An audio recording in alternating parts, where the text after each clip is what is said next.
Eu quero pedir aos irmãos para nós ficarmos em pé mais uma vez. Eu quero fazer a leitura no Salmo 78, dos versículos 32 e 33.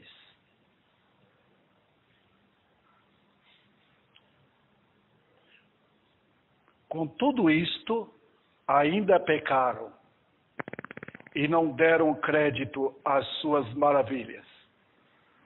Por isso consumiu os seus dias na vaidade e os seus anos na angústia. Vamos orar? Eu quero pedir, Senhor, tuas misericórdias, para que, enquanto o teu servo estiver pregando, aquela bênção da graça, os recursos infinitos da graça, estejam com o teu servo, para que eu possa pregar com poder a tua beleza da palavra tua, as grandezas dela, e como tu falas a verdade, e como essas verdades, elas sempre são úteis, cada dia, não importa os anos, tu falas aquilo que cada geração precisa ouvir. E então, vem, Senhor, pelo teu Espírito, operar em cada coração, e naqueles que haverão de ouvir a mensagem posteriormente. Nós te pedimos em nome de Cristo. Amém. Podem assentar, irmãos. O meu tema hoje será sobre os perigos de um viver rebelde contra Deus. Perigos de um viver rebelde contra Deus. Eu quero trazer, queridos irmãos, este salmo aqui, porque é um dos salmos mais impressionantes da Bíblia. Ele é o segundo salmo maior. Vem primeiro o Salmo 119, depois este. Qual o propósito deste salmo? É interessante, quando vocês leem este salmo, vocês verão que Deus quer que o povo dele, ou ele diria para Israel, que os pais ensinassem seus filhos o que foi que aconteceu no passado, como o povo se rebelou, como foi a história de Israel na travessia do Egito até Canaã. Essa é a história contada por Deus. Se vocês gostam de assistir filme, está aqui um filme narrado por Deus, desse impressionante salmo. O propósito deste salmo é mostrar que foi a atitude de um povo rebelde contra Deus. E passar para nós, porque nós não somos melhores. Os homens, em qualquer época e em qualquer nação, sempre foram exatamente assim, como Israel, rebeldes. E em nossos dias, é melhor? Melhorou as coisas? Melhoraram? Não. Nós, os crentes, estamos diante de maravilhas que nos foram entregues. Israel viu maravilhas nos atos de Deus. Como Deus abriu o Mar Vermelho. Nós não vimos isto. Mas nós temos a palavra de Deus. Nós temos a Bíblia. Não tem o maior milagre do que este. Ter em nossas mãos a palavra já nos entregue de uma vez por todas. E queridos irmãos, nunca houve um tempo de tanta rebeldia como agora. Nunca houve. Quando o mundo está mostrando o que acontece quando Deus solta os homens. antes de entrar na mensagem propriamente dita, eu quero dar algumas coisas que eu chamo pano de fundo a respeito do texto. Lembrando de Israel, nós não podemos esquecer que aquele povo foi o povo que alcançou a misericórdia de Deus na libertação do Egito. Lembra? Deus sempre falou com Israel a respeito disto. Em Oséias ele diz: o único povo da terra que eu lembrei foi de vocês. E assim Deus repete em toda a Escritura o que ele fez com Israel. Não teve outro acontecimento, irmãos, mais maravilhoso na história do Velho Testamento do que este. Em segundo lugar, foi o povo da aliança que Deus fez com Abraão. Aí está a história da graça. Deus fez uma aliança com Abraão. Quer dizer, muito antes do povo de Israel vir a existir. E Deus iria abençoar uma nação. Deus ia suscitar um povo diferente. O povo da aliança da graça. E foi o povo de Israel. Nota a diferença entre a aliança que Deus fez com Abraão e a aliança que Deus fez com Israel. Uma é a aliança da graça, outra é a aliança da lei. Bem diferente. A diferença existe entre essas duas alianças. Em terceiro lugar, foi o povo que pôde caminhar sob a direção de Deus do Egito até Canaã. E esta andança, esta peregrinação pelo deserto, foi de 40 anos. E durante esse trajeto, irmãos, ninguém mais na terra viu o que Deus fez com Israel. Coisas que o mundo não pode explicar. E que Deus jamais vai voltar a fazer o que ele fez. Ele fez com Israel. Ele não fez para mostrar que ele pode fazer isso. Que ele é um Deus de suspenses e maravilhas. Ele fez para registrar nas Escrituras e mostrar o plano de salvação, inclusive através daqueles grandes feitos. O Mar Vermelho, a libertação antes, obviamente, do povo do Egito, como foi que Deus usou os cordeiros, né? Cada família matando, e como Deus tirou o povo com mão forte e poderosa, não usou nenhuma espada de Israel para isso. Como foi a travessia pelo deserto, aqueles anos todos, como Deus supriu no deserto aquilo que a nação carecia, necessitava, pão e água. Nunca faltou. Então, queridos irmãos, esse povo viu coisas que jamais qualquer pessoa ou nação viu. Em quarto lugar, boa parte daquela multidão que Deus conduziu para Canaã era constituída de pessoas não crentes. Os irmãos podem perceber, quando vocês leem aquela história de Israel, que Deus sempre lidou com o povo dele. E no meio do povo dele tinha pessoas ímpias. Nunca podemos aceitar que todo o povo de Israel era crente. Tinha os rebeldes, tinham aqueles que realmente queriam zombar e desafiar de Deus. Notem bem, e com esse povo Deus agiu completamente diferente. Em quinto lugar, a atitude de Deus para com eles foi para mostrar o quanto a incredulidade motivava e motiva a ira de Deus. Quando Deus levou seu povo A única coisa que ele queria do povo era que cada um cresce. Crê no seu Deus. Eu sou Deus. Então os sinais tinham também esses objetivos. Mostrar para o povo que Deus é digno de toda confiança. Ele é o Todo-Poderoso.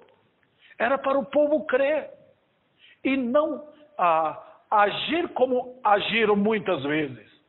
E trouxeram, e a incredulidade deles trouxe muitas vezes a ira de Deus.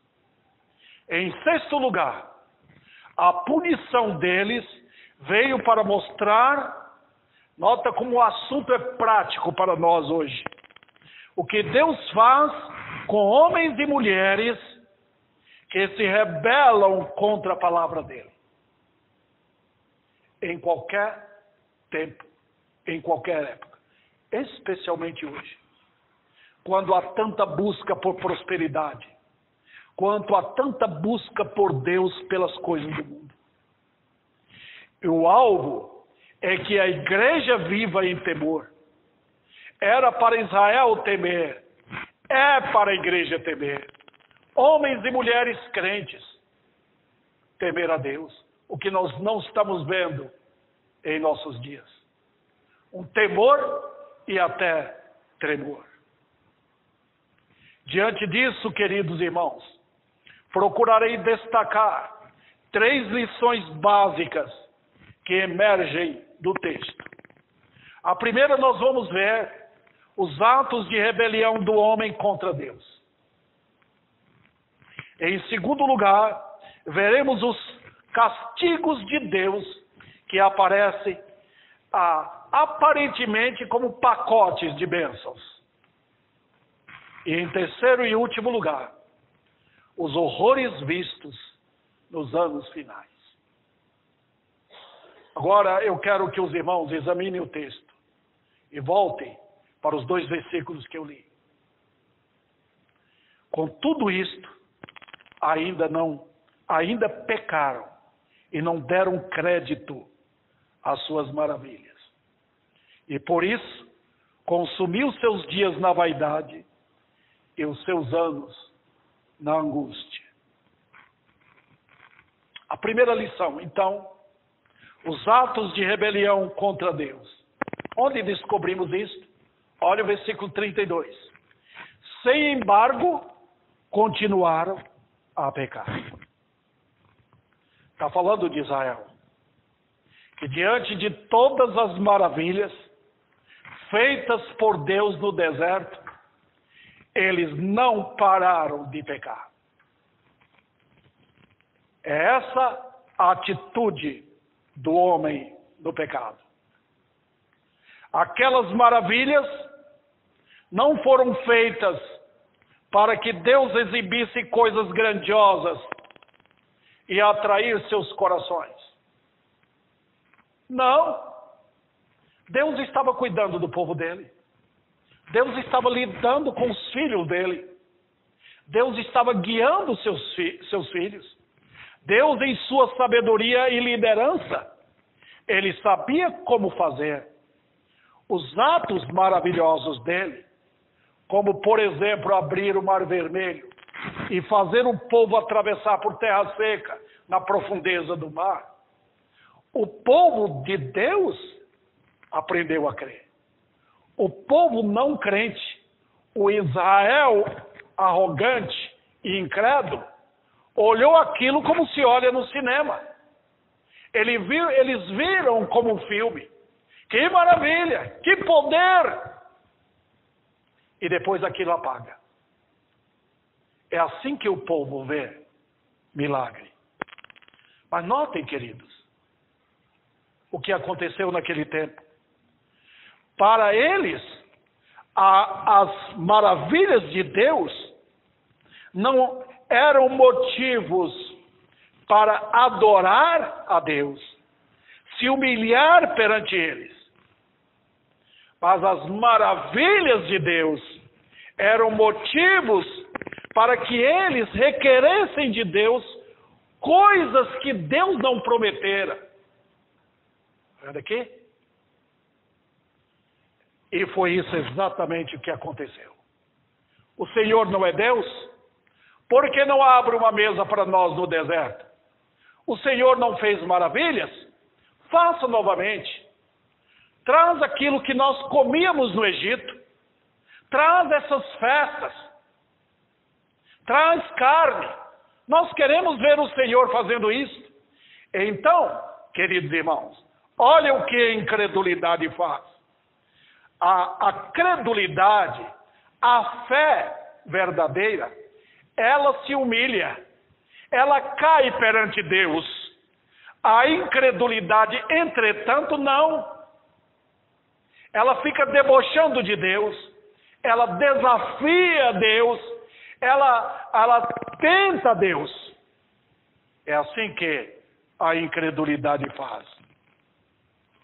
Os irmãos lembram daquele povo? Quando ficou à beira do Monte Sinai, naqueles 40 dias, quando Moisés estava esperando a lei de Deus. O que aquele povo fez?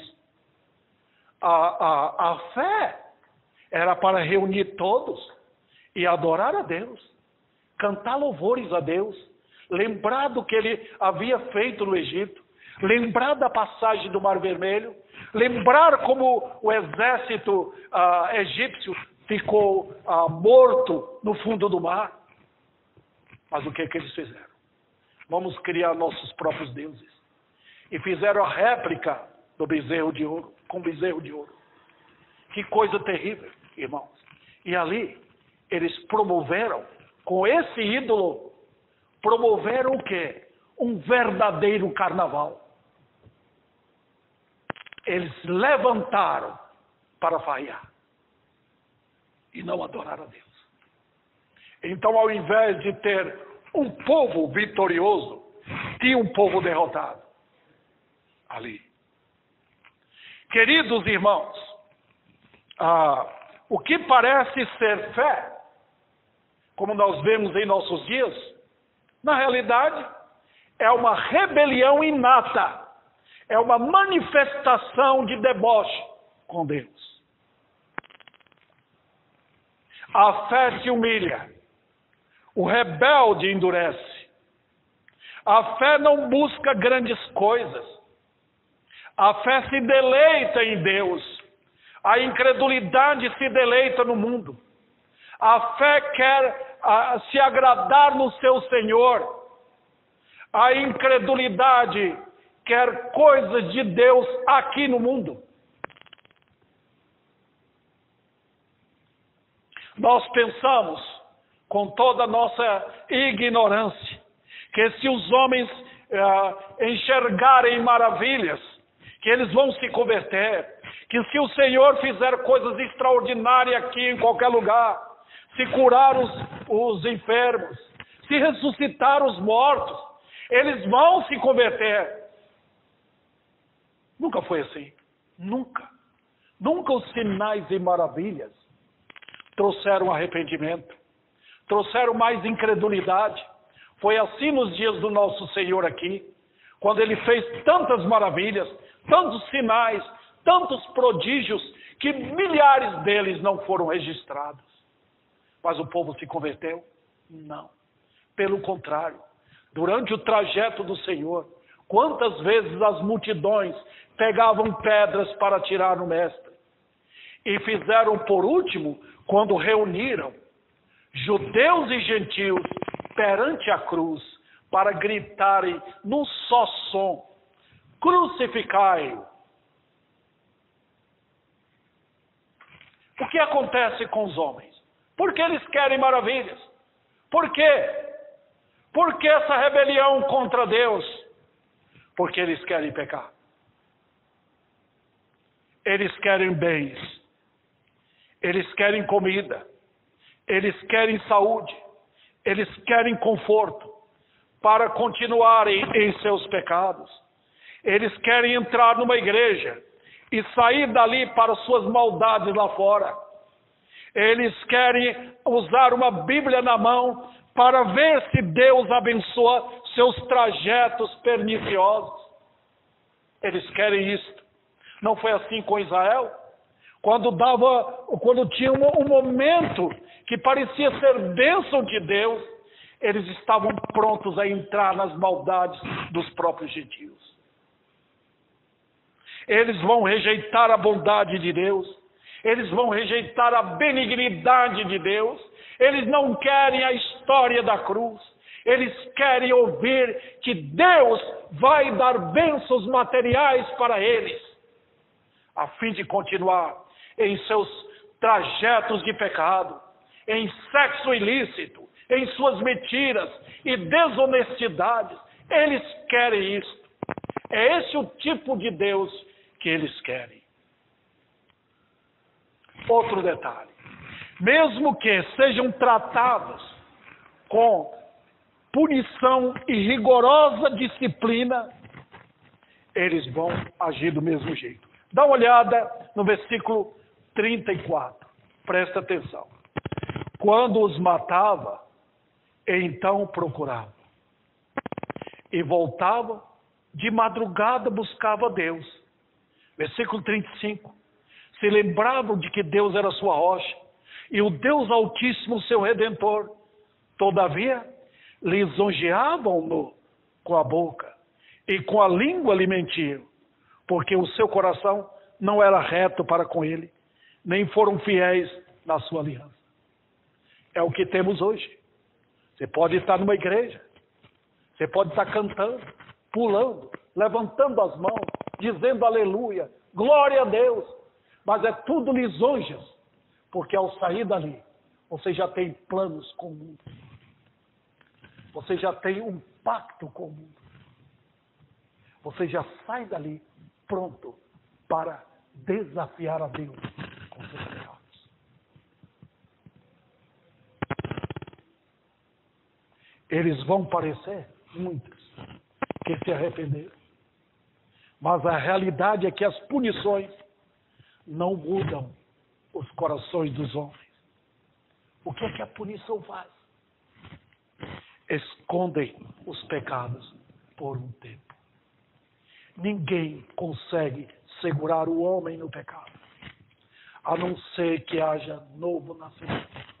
O homem no pecado, ele pode ser guardado como guarda um porco fora da lama, mas se soltar ele volta para lá. O homem no pecado é igual pernilongo. Você espanta um pernilongo 3 horas da madrugada, porque está perturbando você. Ele sai. Dentro de alguns minutos, ele volta novamente. É assim o homem no pecado. Ele pode estar sentindo bem numa igreja. Ele pode estar vindo porque está todo mundo vindo. Ele pode estar vindo porque Deus tem uma bênção na casa dele. Curou alguém. Mas isso não muda o coração. Se Deus não interferir, ele continuará em seu mau caminho. Vamos para o segundo ponto. A nossa segunda lição aqui, veremos os castigos de Deus que aparecem como bênçãos. Parecem bênçãos. Nota o versículo 33. Por isso, consumiu os seus dias. Na versão atualizada parece que está como sopro. Mas eu gosto dessa versão aqui, nesta passagem, porque diz, consumiu os seus dias na vaidade. Impressionante. Eu quero explicar o que significa isso. Normalmente, nós pensamos, querida igreja, que os castigos de Deus vêm de uma forma do nosso modo de pensar, né? Quando estamos irados, repentinamente erguemos nossas vozes, gritamos ou batemos. Essa é a atitude natural. Mas os instrumentos punitivos de Deus, os piores são aqueles que são invisíveis. Às vezes, na história, Deus sempre fez isso e faz agora. Ele pune imediatamente. Ele fez assim com Hófni e Finéias, porque desobedeceram a ordem de Deus.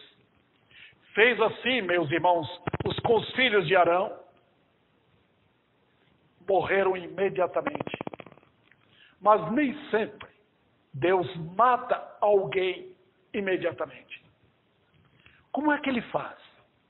Ele deixa o perverso viver muito tempo. Ele dá longos anos ao perverso.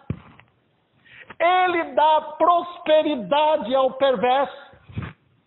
Ele faz com que o perverso viva mais tempo do que até o próprio crente. Ele faz isso.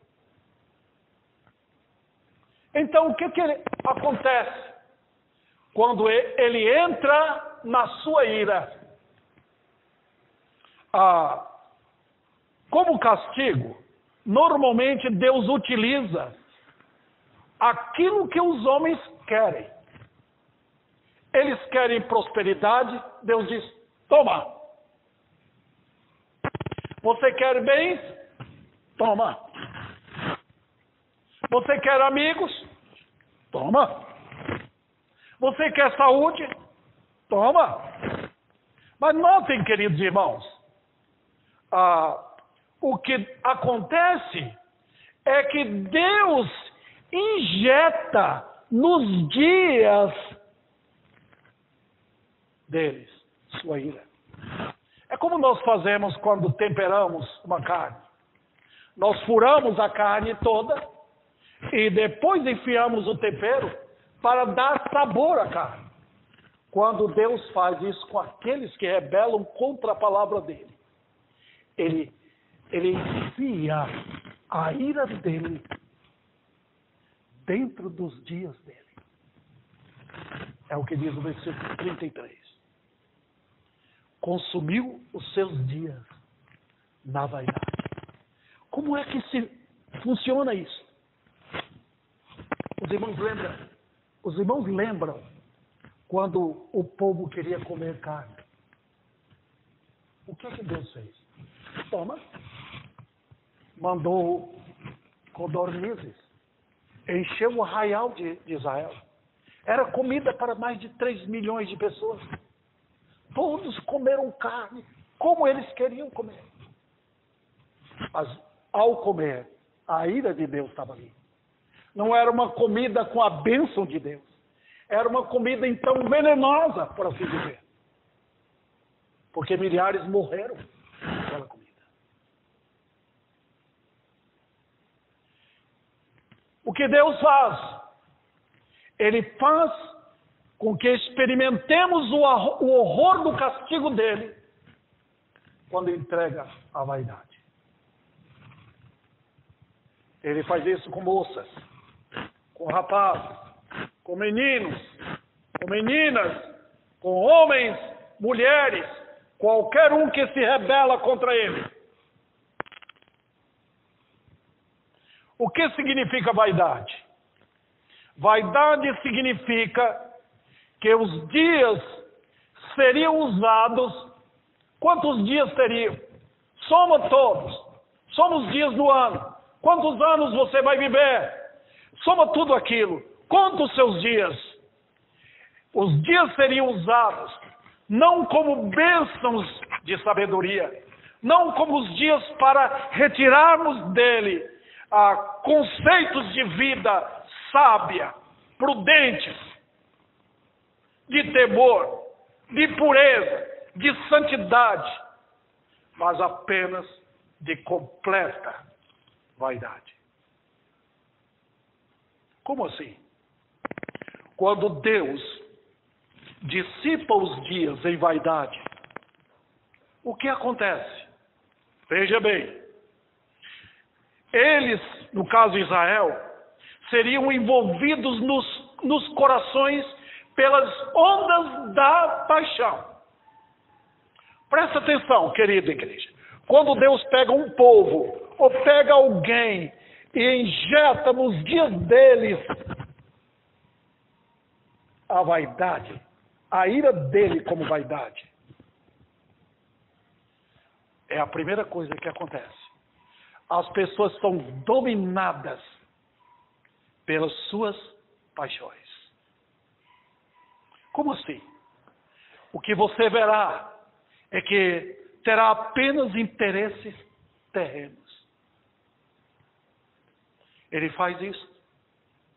Ele pega uma mulher que está brincando com ele e entrega na vaidade. Ela vai ver os dias dela consumidas por paixões sexuais. Ele fez assim com Jezabel. Ele não matou Jezabel logo. Ele deixou viver desde jovem, desde que ela casou. Ela, nas práticas perversas dela, ela ficou idosa. O marido morreu e ela estava lá no palácio. Mas durante todos aqueles dias de vida dela, Deus exatamente fez isso. Deus colocou o quê? Deus colocou, imprimiu na vida dela paixões tremendas. Um amor por ela, um desejo por dinheiro, por fama, por domínio, por crueldade, por matar os outros, por odiar a Deus.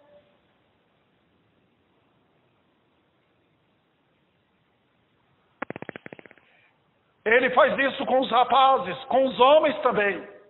Brinca com Deus. Não ouça a palavra dele. E você verá o que ele faz em sua vida.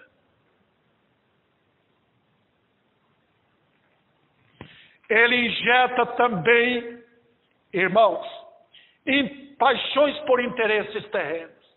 Amor por dinheiro, que nunca acaba. Nunca a pessoa está contente. Interesses por coisas daqui.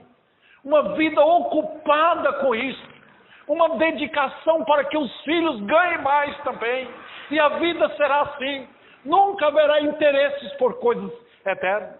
Não foi assim a vida de Judas, digo. A vida dele era ganância. Por dinheiro. Por ter fama. Por ter um lugar, uma posição no reino. A vida foi assim. Porque Deus fez isso. Ele injetou vaidade em cada dia de Judas. Cada dia. Também, queridos irmãos, ele injeta paixões pelas ambições da vida aqui. Por interesse no mundo melhor. Por interesse no governo melhor. Por interesse em que os dias que virão sejam melhores. Vocês sabem que o mundo, o tempo declara que nós não esperamos dias melhores aqui. Durante os dias de paixões, durante os dias acumulados na vaidade, as pessoas que estão dominadas por isso, debaixo da ira de Deus, não podem ver que a morte está chegando. Ela se oculta. É como dizem Oséias, o cabelo está ficando branco e a pessoa não percebe.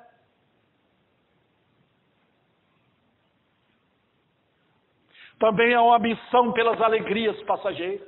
Eles querem amigos, querem conforto, querem uma igreja onde possam brincar, onde possam divertir. Eles querem ouvir coisas mentirosas.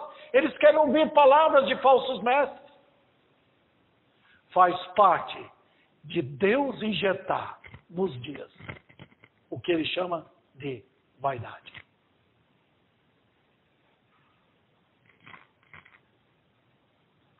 Haverá também interesse pela aprovação dos homens. O humanismo dominará a vida. O interesse pelo que os outros falam. Sempre a vida será horizontal, nunca vertical. Haverá um espírito de engano em achar que a vida vai muito bem. Há um conforto no mundo.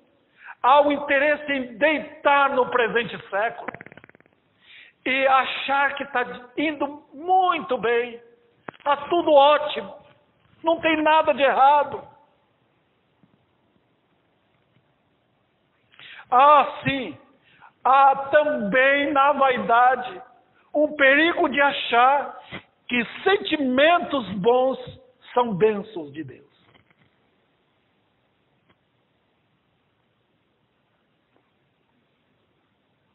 Que tristeza. Mas é isso que Deus faz com homens e mulheres que se rebelam contra a palavra dele e buscando não a salvação em Cristo, buscando os bens terrenos e querendo bênçãos de Deus. Significa também que homens e mulheres de Israel seriam cheios de coisas agradáveis nos relacionamentos. Sempre vai ter isso. O que você quer, você vai ter. Com os filhos, com carro, com passeios, com carne, comida de todo tipo. Você vai ter. O mundo oferece isso. Satanás esconde o perigo. Ele não deixa os homens ver. Mas, por outro lado, com inevitáveis problemas. Destruição da família, separação, filhos rebeldes. Por quê? Em tudo isto, os homens não percebem que são os resultados dos dias na vaidade. Os crentes, quando estão tendo seus dias abençoados, eles utilizam aqueles dias, eles contam esses dias para ganhar virtudes, conquistar sabedoria, temor a Deus, conhecimento da palavra, conselhos para os mais novos. Eles vivem assim. Isso é o andar no temor de Deus. E por último aqui, neste segundo ponto, significa que a própria vaidade chegaria para esmagar o viver daquele povo. Eles iam pular, dançar, curtir a vida, mas aos poucos a vaidade viria para esmagar a humanidade deles. Deus é poderoso para pegar aquele que está brincando com ele e esmagar a sua humanidade. Ele pode fazer com que uma mulher viva os seus dias de tal maneira que ela se torna cada vez mais como uma adolescente. Ela não toma os seus dias para ser uma esposa, uma conselheira para os filhos. Não, os seus dias são tão dominados pela vaidade que ela luta cada momento para preservar seus dias. Ela vai se iludir com o rosto dela, gastar fortuna com a aparência dela, com o cabelo dela e não com o coração. É porque em seus dias, Deus injetou vaidade. Ele faz isso com os homens, porque eles se tornam perigosos. Eles querem ganhar dinheiro para curtir a vida, maltratar as mulheres com suas paixões sexuais. E quando passam os anos, eles não percebem que eles estão ainda piores. Eu citei já o caso de alguém que eu conheci, que os dias dele foram marcados por vaidade. Já contei isso para a igreja. Vale a pena repetir. De repente, quando chegou aquela idade que era para ele ser um exemplo para a família, não tinha mais. Ele estava totalmente dominado por aquilo que Deus injetou na ira dele durante aqueles anos. E morreu em seus pecados.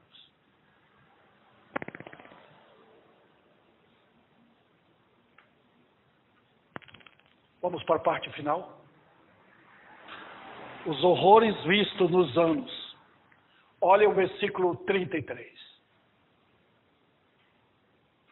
Por isso consumiu os seus dias na vaidade e os seus anos na angústia.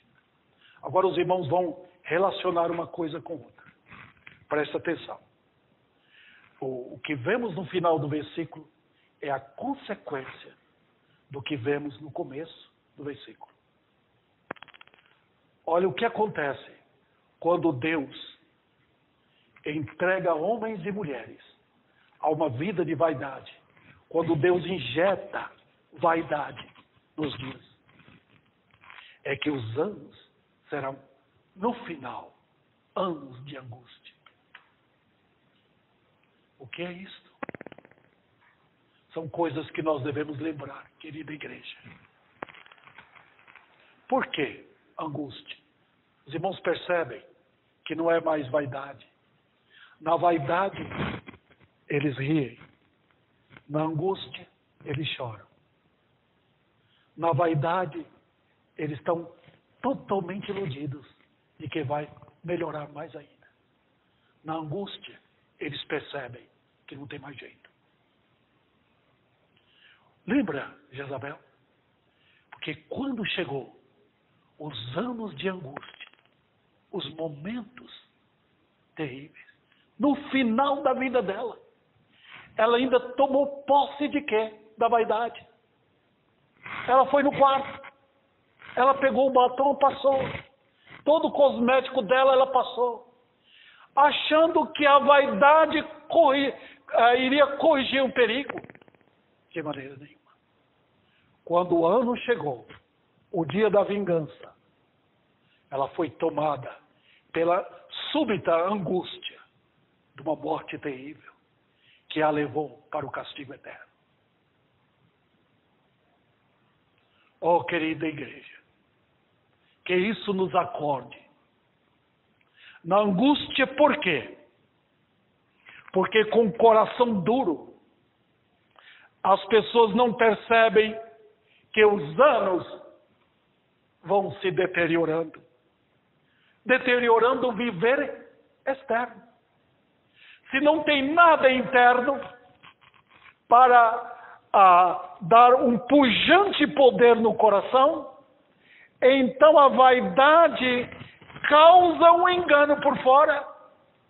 Porque eles querem dizer que está tudo bem, que não está mudando, que eu posso consertar por fora, que dá para tornar os dias melhores, que eu não estou ficando velho, coisa nenhuma, que a morte não vai chegar.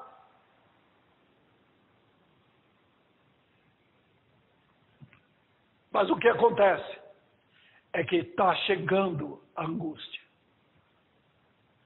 Na angústia por quê? Porque a alma lá dentro, ela sentirá a completa solidão e miséria. Olha o que a vaidade faz. A vaidade não preenche a alma, ela conturba a alma, ela imprime a alma lá dentro, ela pisa na alma a vaidade. E a pessoa enche de depressão. Ela não consegue acreditar no que está acontecendo. Ela está correndo atrás disso ou daquilo, para preencher a angústia que ela está tendo. Ela não consegue conceber que está ficando velha, que vai morrer, que a morte está chegando e batendo na alma.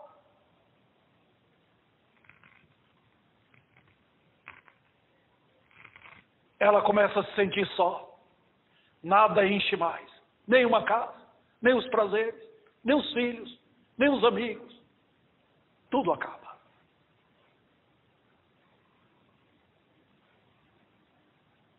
O que Deus fez com o rei Jeorão, 2 Crônicas 21, foi que no momento que a carta chegou, avisando para ele do que ele havia feito com os irmãos dele, matando-os, Deus ia tirar a vida dele.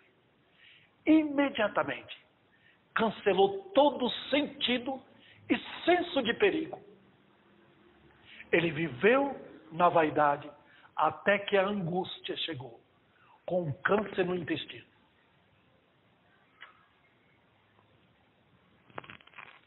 Na angústia. Por quê?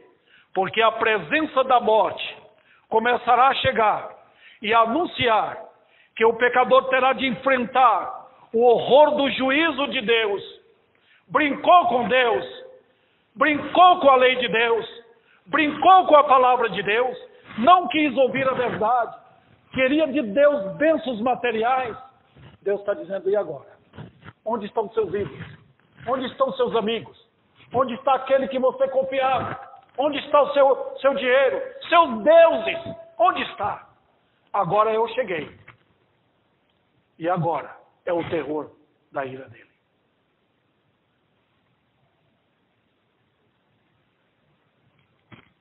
Na angústia, diz que a felicidade, que tanto procurou na vaidade, está ali deixando desamparado, sozinho.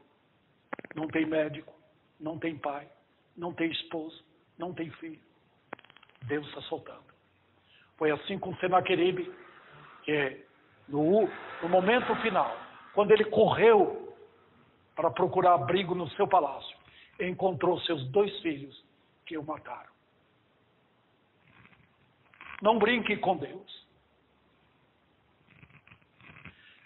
Na angústia, está dizendo que aquilo que foi idolatria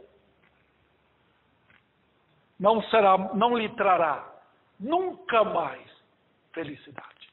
Nunca, quando chega a angústia.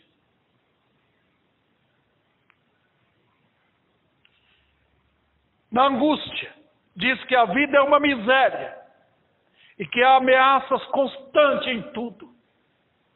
Até uma folha seca caída é uma ameaça. As notícias lhe são ameaças. O filho indo embora representa ameaça. A solidão numa casa é ameaça. Tudo isto é a angústia como resultado da vaidade.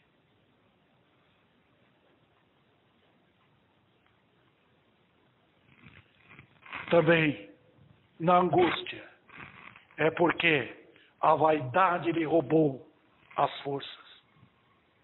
Gastou sua vida, induziu e enganou sua alma no pecado. Que força tem?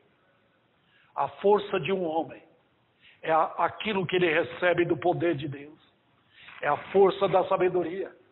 É a força do temor. É a força divina da palavra. É a força recebida da graça numa vida humilde. Mas na vaidade, tudo isso some.